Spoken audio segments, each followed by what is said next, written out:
प्रश्न, आत्मा को किस बात से बहुत डर लगता है? आत्मा को किस बात से बहुत डर लगता है और वो डर क्यों? उत्तर, आत्मा को शरीर छोड़ने से बहुत डर लगता है। बल कहते सारे हैं परंतु डरते भी सारे हैं। कहते सारे कोई बात नहीं, मौत आएगी तो आएगी, हम क्या कर सकते हैं, हम उसे रोक नहीं सकते, मजबूर हैं। परंतु अब हमें क्या बनना है? मजबूत बनना है। मजबूत बनने के लिए क्या करना है? समझा देना है कि इस देह में एक सेकंड काम नहीं रोक सकते, एक सेकंड ज्यादा नहीं रोक सकते। परमात्मा के बाप में भी ताकत नहीं कि किसी आत्मा को एक सेकंड कम या ज्यादा रोक सके, पहले ले सके या लेट कर सके।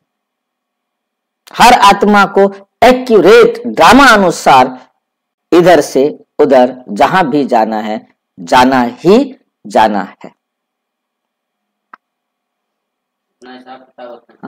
क्योंकि उसका शरीर में ममत्व हो गया है। 63 जन्मों से इस शरीर को प्रयोग करते करते इसको मेरा समझ बैठे हैं। अगर कोई दुख के कारण शरीर छोड़ना भी चाहता है तो भी उसे पाप कर्मों की सजा तो भोगनी ही पड़ती है। छोड़ना चाहता है तो छोड़ नहीं सकता। मान लो छोड़ना चाहता है तो भी छोड़ नहीं सकता। चाहना भी उसके रोल में है, वो चाहेगा भी सही, और उसके कारण चाहे वो ट्रेन के आगे कटे, जो उसने करना है वो करेगा, वो उसके रोल में है। परंतु ट्रेन के आगे कूदने के बाद भी बच जाएगा। और यदि अपने अंग कटवा के आने हैं तो अंग कटवा के आएगा, क्योंकि उसका रोल है। उसका रोल नहीं है तो वो ट्रेन के पास जाकर के हिम्मत नहीं जुटा सकेगा कि वो कूद जाए।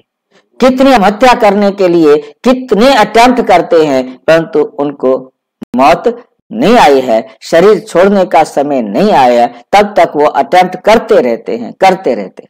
करना है, उनका रोल है। अब किसी के उसको दोष देने की जरूरत नहीं है। उसे पाप कर्मों की सजा तो भोगनी ही पड़ती है।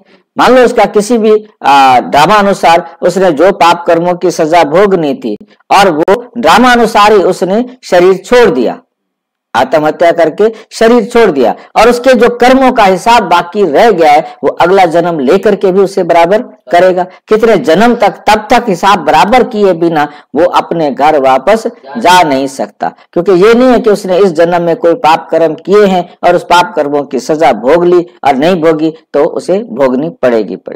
संगम पर तुम बच्चों को कोई भी डर नहीं, हमें संगम पर कोई भी डर नहीं। क्यों? क्योंकि हमारा अकाउंट बराबर हो रहा है और अकाउंट बराबर करके ही घर जाना है।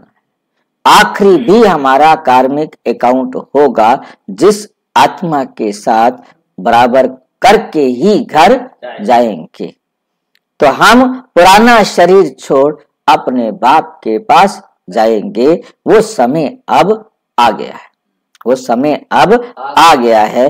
परम पिता परमात्मा ने ये बात बहुत अच्छी तरह हमें समझा दी